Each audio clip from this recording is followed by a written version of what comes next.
Hello, it's a privilege to come your way today and to welcome you to this edition of Taking the Lead. My name is Christopher Obebo, and today's topic is Possessing Your Land, a journey from promise to purpose. Possessing your land, a journey from promise to purpose. And the anchor text is in the book of Psalms 44, verse 3. Psalm 44, verse 3, the Bible said, they got not the land in possession by their own sword, neither did their own arm save them, but thy right hand and thy hand, and the light of your countenance, because you had favor upon them. Possessing your land, a journey from promise to purpose. Generically, land is a physical territory. However, it goes beyond the physical territory. It symbolizes purpose, it symbolizes potential. Your land represents your calling. Your land represents your business fair. Your land represents your creative gift. Your land represents your influence. Your land represents your field of expertise. Therefore, to possess your land means to take full ownership of what God has entrusted for you to nurture. To possess your land, therefore, means to take full ownership of what God has handed over to you to nurture. So, when God asked Abraham to look around, promising to give him all that his eyes could see, he wasn't just speaking about geography alone. Of course, geography was part of it. But beyond geography, he was focusing on destiny. And this is why land happens to be one of the things that God gives to people as a token of divine settlement in an environment or in the sphere of influence. So, why does God give land?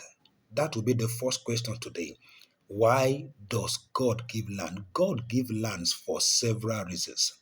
The first reason why God gives land is actually as a symbol of identity. Every tribe in Israel, God gave them land. The tribe of Dan had their land. The tribe of David also had their land. So every tribe actually had their land. The tribe of Gad, the tribe of Ephraim, the tribe of Manasseh, every tribe had their land. And with this land, the identity of each of these tribes as well as their purpose were defined. Their identity, their purpose, and their domain or sphere of influence were defined. The second reason why God also gave land was as a covenant fulfillment. And by covenant fulfillment, it means an evidence of a divine promise. So that by the time they take full ownership of that land, it means that divine promise has now come into reality. Now, I haven't mentioned that land is given to validate promises that God has made to people, and having equally established that land um, is a physical territory, but it goes beyond the physical territory. It represents a calling, it represents a business domain, it represents a gift, it represents an influence, it represents a field of expertise. The next question will now be, how do you possess the land? Because it is one thing to have the land, possessing the land is a different ball game. It is one thing to have the land. Possessing the land now is a different ball game. So I'm going to give you a number of steps by which you can be able to receive and possess the land. The first way by which you can possess the land is by vision. By vision. And when I mean vision, I mean you need to look strategically. By vision, I mean you need to look strategically until you see your own land in all of the places where you are, in all of the places where your influence is, in all of the places where you operate, in all of the places where you find yourself, you cannot seize it. So, from your present location, there is a land for you, both figuratively and in actual sense. From where you are, from where you operate, from where you are located, there is a land for you, both figuratively and in actual sense. For Daniel, yes, he was exiled from Israel, from Judah, and taken all the way as captive to Babylon. Yet, even while in exile, he saw Babylon as his own land and he took ownership of it. Even though he was in exile, he took ownership of his new reality. He acclimatized by learning the language and the culture of Babylon. During that period, his name had to be changed and he flowed with the system. His name had to be changed. He possessed the land. And the evidence of him possessing the land is his relevance. It became relevance across different dispensations. He was of great service to King Nebuchadnezzar. He was of great service to King Belshazzar. He was of great service to King Darius. He was preferred above all. So look at someone that came in as uh, someone being exiled, and he rose through in spite of all of the challenges to get himself settled in an environment. So he found Babylon as his land and he took ownership of it. But he could only take ownership of that after he had been taken out from his land in Judah and then relocated into Babylon, even though on exile. And even for Abraham, God also had to get his attention. When you read the book of Genesis chapter 15, of course, in three chapters earlier, God had told him, leave your father's house. I'm going to show you a place. Now, Abraham was sojourning. He was moving from place to place. And on one occasion, God had to tell him, I know you are in a new terrain. I know you have left your father's house. You have left a terrain that you are comfortable with. But now, look from where you are. As far as your eyes can see, I am going to give to you. So God had to tell him, look up, look high. As far as your eyes can see, I am going to give to you from where you are. This was done to prep his imagination. And how did God get Abraham to where he could see? Verse 15 of Genesis chapter 5 give the answer. God took him out. The Bible says in that place, God took him outside. He took him out from where he was to where he is so that he can now be able to see. Because it is not God that will see for you, just like it was not God that saw for Abraham. Abraham was the one that saw with his eyes. But what God did was to take him from one place to another where he could have a correct vision. So, what you fight for, therefore, is an indication of what you see. And that's why it matters what you see. It matters where you see them from. It matters how you see them. I pray that you will be relocated to a position so that you don't sit still celebrating in ponds and lakes, whereas the ocean is available for your take. The second way by which you can possess your land is by warfare.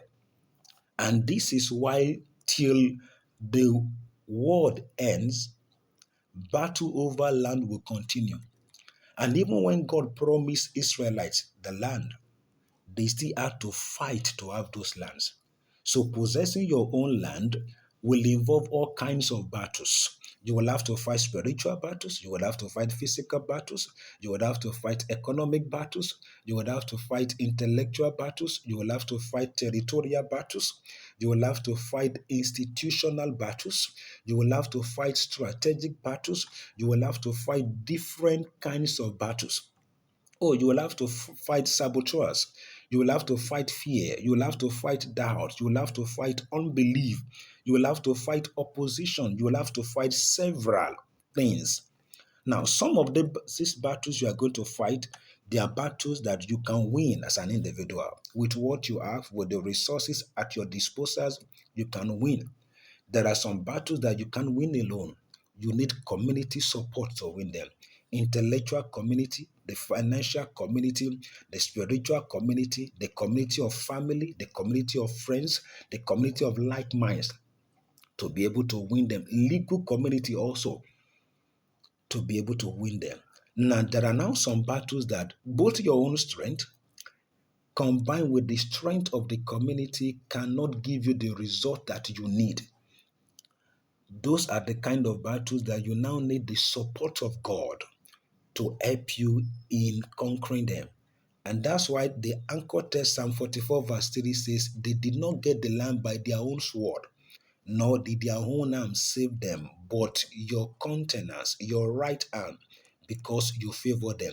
But whether it's going to be you fighting, whether it's going to be you relying on community support, whether it's going to be you combining community support, your own support, and divine support, let it be rest assured that for you to possess your land, you need to fight.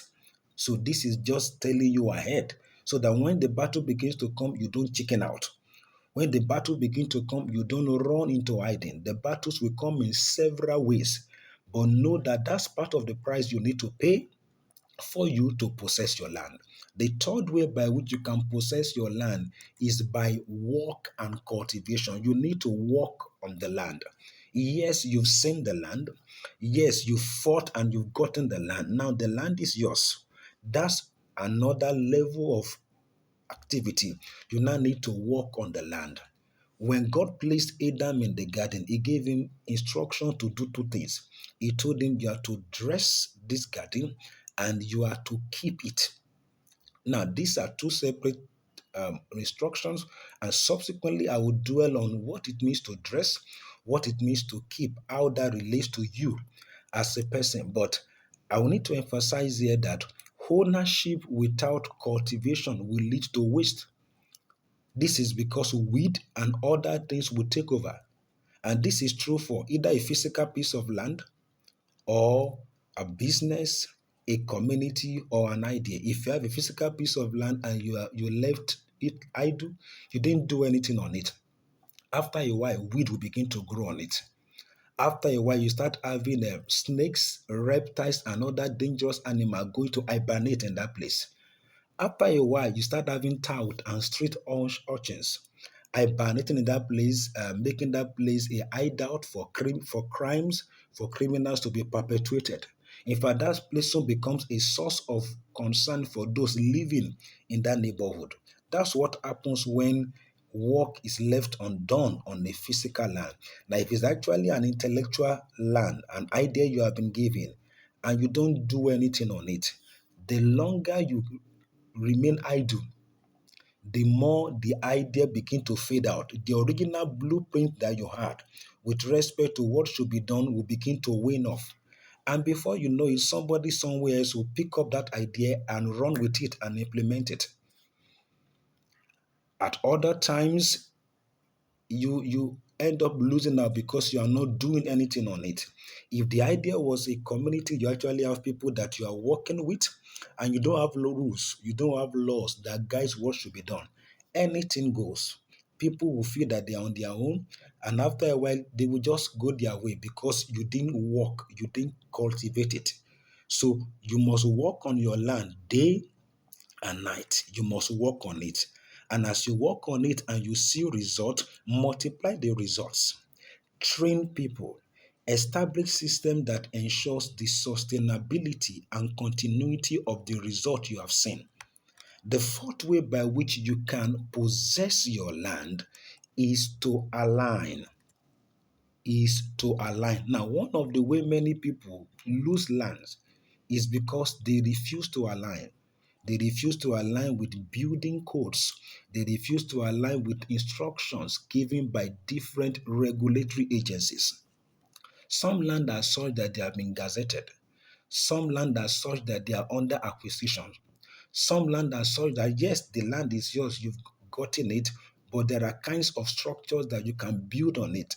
Some you can only build residential structures. Some you can only build commercial structures. Some you can only build recreational structures on them. So the fact that the land is yours, but you refuse to align to instruction, there is a likelihood of being dispossessed from that land. So failure to align leads to dispossession. So what is permitted on your own land? Either your land as a mandate, either your land as a ministry, either your land as a physical location, either your land as an idea, either your land as a community, either your land as an assignment, either your land as a job. What is permitted on your land may not be permitted in another land, just as what is permitted in another land may not be permitted in your own land. Therefore, it means you need to know your land. You need to know the peculiarity of your land. You need to know the instructions that guards and regulate what should be done on your land, when this should be done, how this should be done, who this should be done alongside with, and align accordingly. Now, to possess your land is to manifest your divine assignment, to expand God's kingdom, and to leave a tangible impact on the sands of time. Your land, like I mentioned, is not limited to a physical territory. It is your sphere of impact. Therefore, you need to see it, you need to seize it, you need to work on it and align accordingly with the uniqueness of it. This is how you take ownership of it. So I encourage you, go ahead, possess your land, and fulfill your purpose. Thank you so much for your time, and God bless you.